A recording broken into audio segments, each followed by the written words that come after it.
Good morning friends. आज है 18 अप्रैल। 18 अप्रैल से रिलेटेड जितने भी इंपॉर्टेंट करंट अफेयर के टॉपिक है वो अपन डिस्कस करेंगे। उसी के साथ में जो एक्स्ट्रा फैक्ट होंगे वो भी साथ में डिस्कस करते हुए चलेंगे। तो स्टार्ट करते हैं WWF से। WWF WWF की फुल फॉर्म होती है वर्ल्ड वाइड फंड।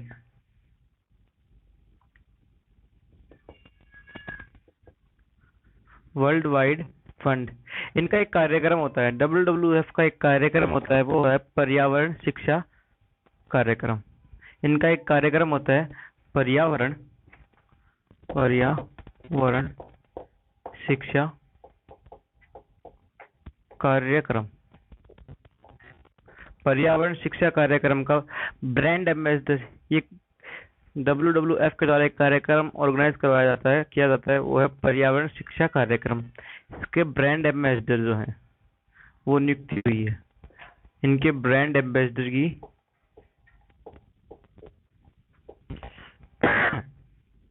इनके जो ब्रांड एम्बेसडर हैं उनकी नियुक्ति हुई है। उनका नाम है आनंद विश्वनाथन आनंद। विश्वनाथन आनंद विश्वनाथन आनंद। ये जो विश्वनाथन आनंद जी हैं ये किस खेल से हैं? ये हैं चेस के प्लेयर हैं। ये किस खेल से संबंधित है? ये है चेस से संबंधित है। इनको कुछ समय पहले ग्रैंड मास्टर अवार्ड से सम्मानित किया गया था, या फिर ये कह दें कि इनको भारत के पहले ऐसे व्यक्ति है जिनको ग्रैंड मास्टर अवार्ड सम्मानित किया गया था। किस अवार्ड से? Grand master. ग्रैंड मास्टर जो ये ग्रैंड मास्टर अवार्ड है ये किस चीज में दिया जाता है? ये दिया जाता है चेस में। किस में दिया जाता है? ये दिया जाता है चेस में। चेस में इस अवार्ड को दिया जाता है, अर्थात शतरंज में इसे दिया जाता है। जो पहला राजीव गांधी अवार्ड था, राजीव गांधी खेल रत्न अवार्ड, जो सबसे पहले दिया गया था, राजीव गांधी खेल रत्न अवार्ड। राजीव गांधी खेल रत्न अवार्ड सबसे पहले जो दिया गया था वो दिया गया था विश्वनाथन आनंद जी को दिया गया था। फर्स्ट टाइम दिया गया था। जब स्टार्ट हुआ तो सबसे पहले विश्वनाथन आनंद जी को ही इस अवार्ड से सम्मानित किया गया था। इनकी एक बुक, इन्होंने कुछ समय पहले एक बुक लिखी थी। उस बुक का नाम क्या है? Mind master. इनकी एक बुक थी, बुक का नाम क्या था? Mind master.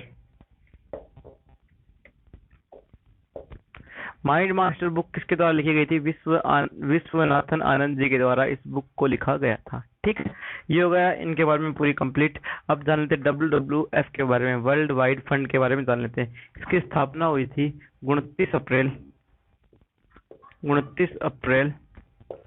1961 में। 29 अप्रैल 1961 में स्थापना हुई थी। इसका हेडक्वार्टर है ग्लैंड, स्विट्जरलैंड में। कहाँ पे इसका हेडक्वार्टर? इसका हेडक्वार्टर है ग्लैंड, स्विट्जरलैंड में। ठीक है, अब जो इसके अध्यक्ष कौन है? इसके अध्यक्ष जो हैं वो है मार्को लैम्बर्टिनी। मार्को लैम्बर्टिनी इसके हेड हैं या फिर अध्यक्ष हैं प्रेजेंट टाइम में। ठीक है, ये अपना जो WWF से रिलेटेड जो भी करंट के थे मैंने सब आपसे डिस्कस किए। अब आगे चलते हैं।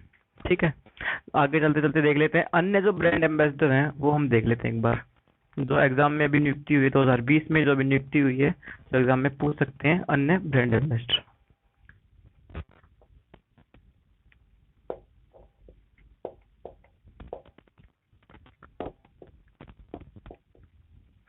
तो 2020 में ही नियुक्ति हुई है वो अपन डिस्कस करेंगे। तो सबसे पहले हैं Sunil Shetty.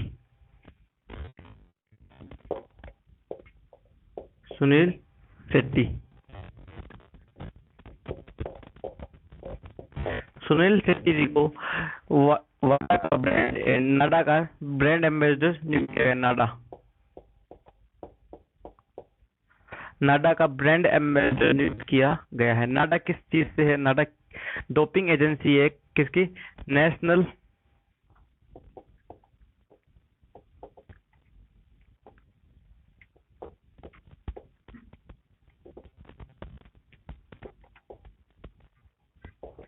National anti doping agency है कहाँ की? भारत की। ठीक है, ये तो हो गई नेशनल स्तर पे। और वर्ल्ड पे कौन सी है? तो उस पे है वाडा। वाडा, ठीक है।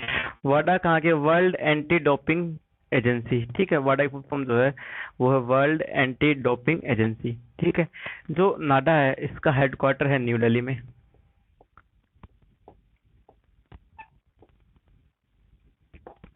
इसका हेडक्वार्टर जो है वो न्यू दिल्ली में है। कुछ समय पहले जो ये डोपिंग थे, इनमें जो डोपिंग के केस में फंस जाते हैं इनको 8 साल तक के ही लिए प्रतिबंध करने का निर्णय लिया गया था डोपिंग एजेंसी के द्वारा। ठीक है, आगे देखते हैं वाडा का हेडक्वार्टर कहाँ पे है। वाडा का जो हेडक्वार्टर है वो है मॉन्टेरिया,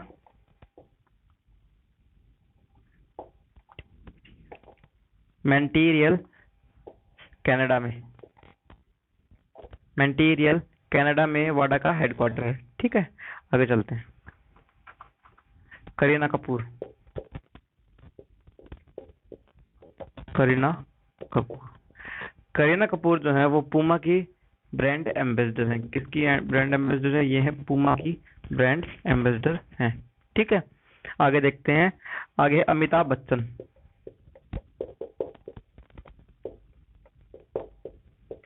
अमिताभ बच्चन ये किसके ब्रांड एम्बेसडर बने हैं? ये बने हैं IDFC के ब्रांड एम्बेसडर बने हैं।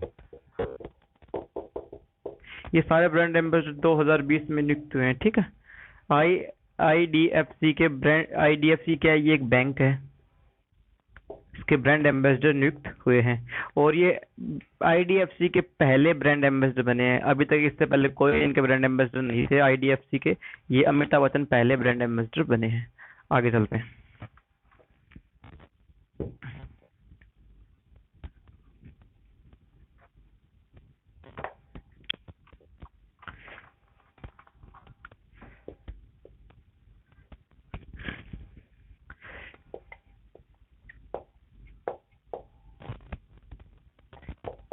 पीके पुरवार जी जो हैं वो MTNL के क्या बने हैं?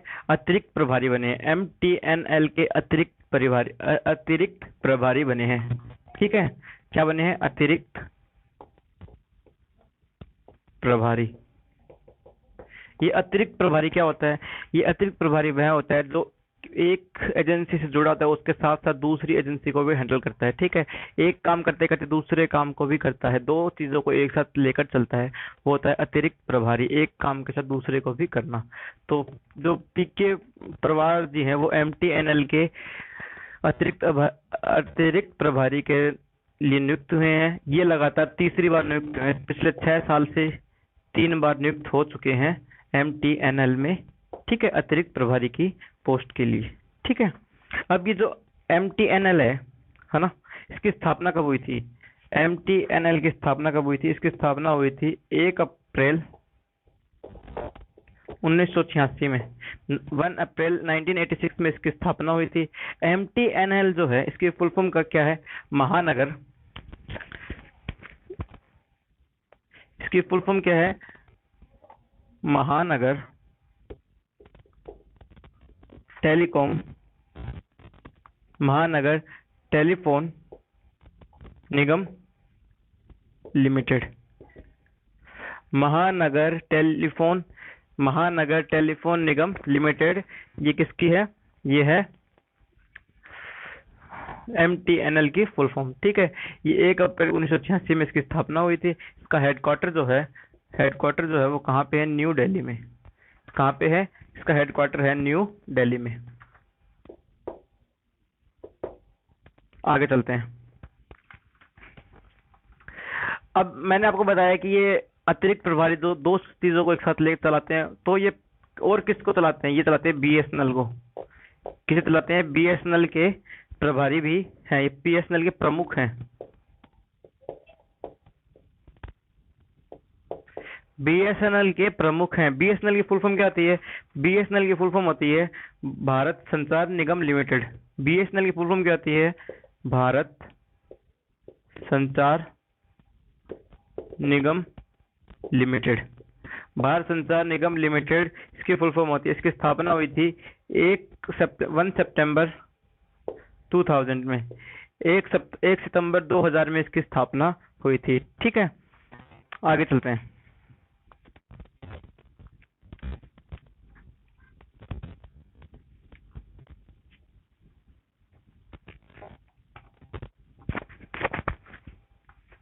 जो 2022 का एशियाई खेल होगा,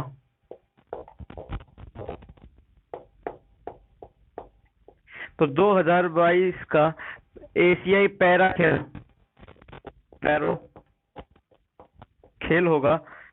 खेल होगा, उसका शुभंकर क्या चुना गया है? उसका शुभंकर यानी कि मोटो,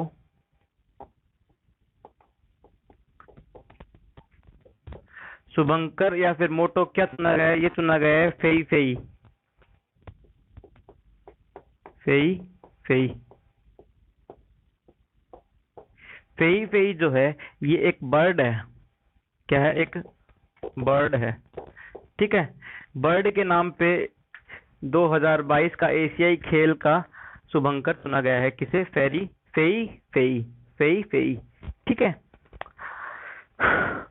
तो ये खेल कब होने वाला था? ये होने वाला था 2022 में। आयोजन कौन करेगा? 2022 का एशियाई पैरा खेल कौन ऑर्गेनाइज करेगा? ये करेगा चाइना। चाइना ऑर्गेनाइज करेगा। चाइना में कहा ये करेगा? होन्जू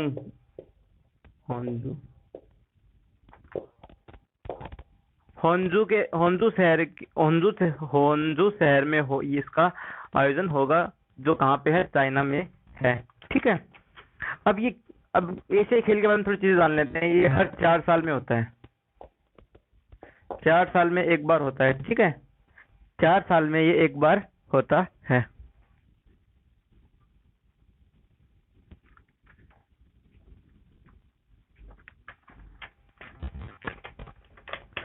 तो 2000, अब लास्ट टाइम कब हुआ था? ये हुआ था 2018 में।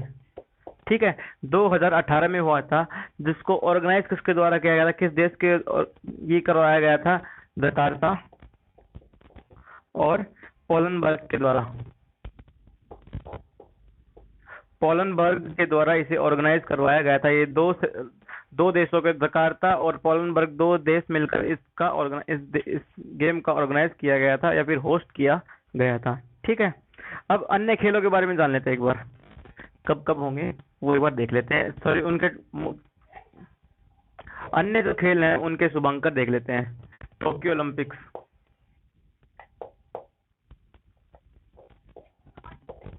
टोक्यो ओलंपिक्स का क्या रखा गया था? The smart triple. The smart triple जो कब होने वाला था? जो होने वाला था 2020 में, जो रद्द कर दिया गया है। कोविड-19 कोरोना वायरस की डिजीज के कारण इसे रद्द कर दिया गया है। आगे है 36 नेशनल गेम।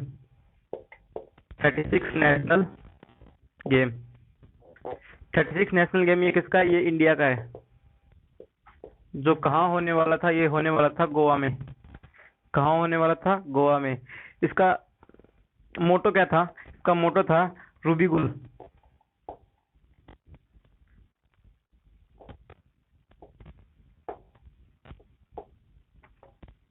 रूबी गुला। ठीक है, इसका मोटो क्या था? रूबी गुला इसका मोटो था। 36 नेशनल गेम कहाँ पे ऑर्गेनाइज होने वाला था? ये होने वाला था गोवा में। इसका शुभंकर क्या था? रूबी गुला। ठीक है, एक और है फीफा वर्ल्ड कप। फीफा का मोटो क्या था? इसका मोटो था इटाई। ठीक है, ये किसका था? वुमेन वर्ल्ड कप का। फीफा वुमेन वर्ल्ड कप का ये मोटो था। Itai, itai. ये कब हुआ था? ये मोटो कब का था? 2019 का था। कब का था? 2019 का ये मोटो था। ठीक है, आगे चलते हैं।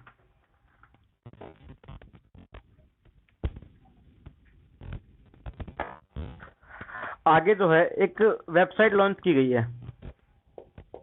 एक वेबसाइट लॉन्च की गई है, उसका नाम क्या है? सीजी हट।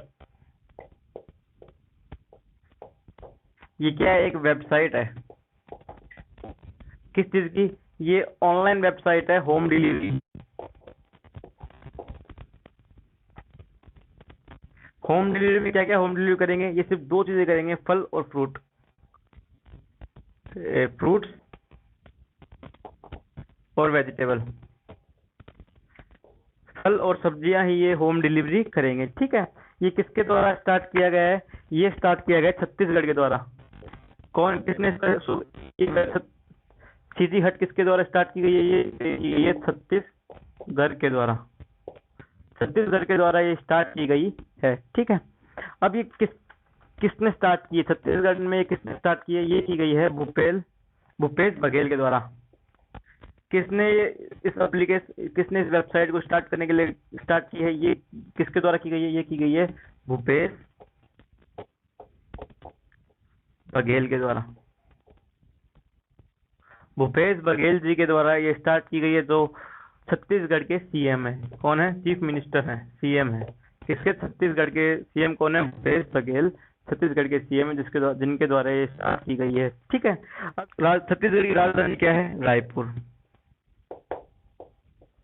रायपुर में एक शहर है नया रायपुर, नया रायपुर, जिसका नाम बदलकर क्या कर दिया गया है? उसका नाम बदलकर कर दिया गया है अटल नगर। क्या कर दिया गया है? अटल नगर। ठीक है, उसका नाम बदलकर क्या कर दिया गया है? उसका नाम कर दिया गया है अटल नगर। ठीक है, छत्तीसगढ़ में एक, छत्तीसगढ़ के गवर्नर कौन है? छत्तीसगढ़ के जो गवर्नर हैं वो अनुसुईया उइके,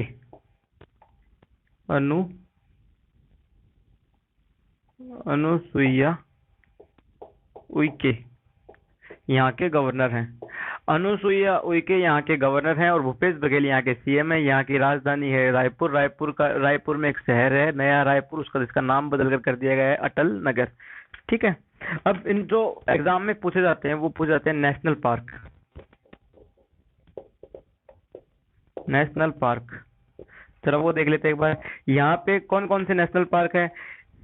एक तो है यहाँ पे Indravati national park, Indravati national park. Indravati national park कहाँ पे है? ये है छत्तीसगढ़ में। ठीक है, एक यहाँ पे है गुरु घासी नेशनल पार्क।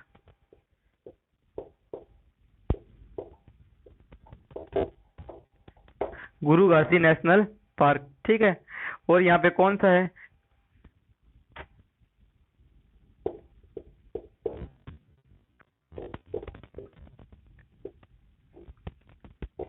कंसरी घाट नेशनल पार्क। कहाँ पे है? ये है छत्तीसगढ़ में। और यहाँ पे लोकसभा सीटें कितनी हैं? छत्तीसगढ़ में लोकसभा सीटें हैं 11 और राज्यसभा सीटें हैं 5। ठीक है, ये छत्तीसगढ़ से रिलेटेड जितने भी थे तो सारे हमने डिस्कस कर लिए हैं। आगे चलते हैं।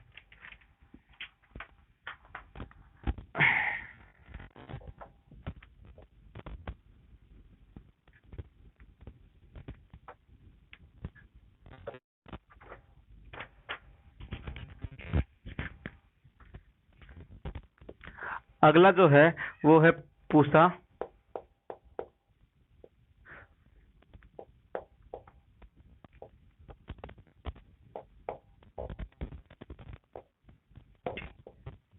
Pusa disinfecting and sanitising tunnel and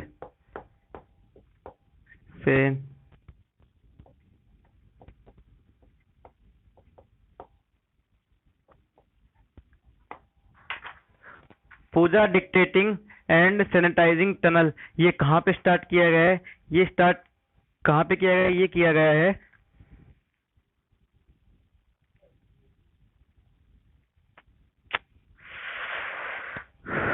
ये काटना पड़ेगा। ठीक है, जो ये है पूजा डिक्टेटिंग एंड सैनिटाइजिंग टनल, ये किसके द्वारा स्टार्ट किया गया है? किसके द्वारा खोला गया है? ये खोला गया है ICAR के द्वारा। ICAR के द्वारा इस टनल की स्थापना की गई है। ICAR क्या है? यह है Indian council of agriculture research. इसकी फुल फॉर्म क्या है? Indian council of agriculture research. ये इसकी फुल फॉर्म है। ठीक है, इसकी स्थापना हुई थी 16 जुलाई 1919 में, 1929 में इसकी स्थापना कब हुई थी? स्थापना हुई थी 16 जुलाई 1929 में। ICAR की स्थापना हुई थी 16 जुलाई 1929 में, 1929 में इसकी स्थापना हुई थी। इसका हेडक्वार्टर है न्यू दिल्ली में। हेडक्वार्टर कहाँ पे है? इसका हेडक्वार्टर जो है वो है न्यू दिल्ली में। और इसके अध्यक्ष कौन है? ये है नरेंद्र तोमर।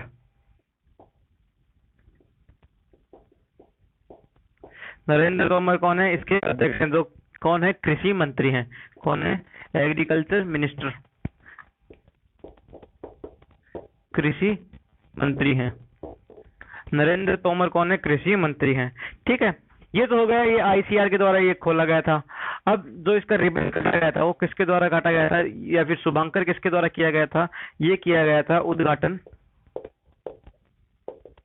उद्घाटन किसके द्वारा किया गया था? ये किया गया था कैलाश चौधरी जी के द्वारा।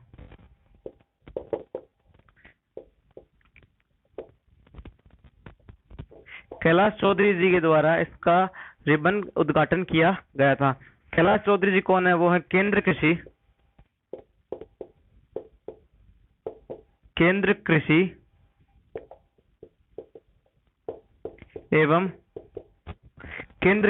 एवं किसान कल्याण राज्य मंत्री। केंद्र कृषि एवं किसान कल्याण राज्य मंत्री। जो कैलाश चौधरी जी हैं वो कौन है? केंद्र कृषि एवं किसान कल्याण राज्य मंत्री हैं।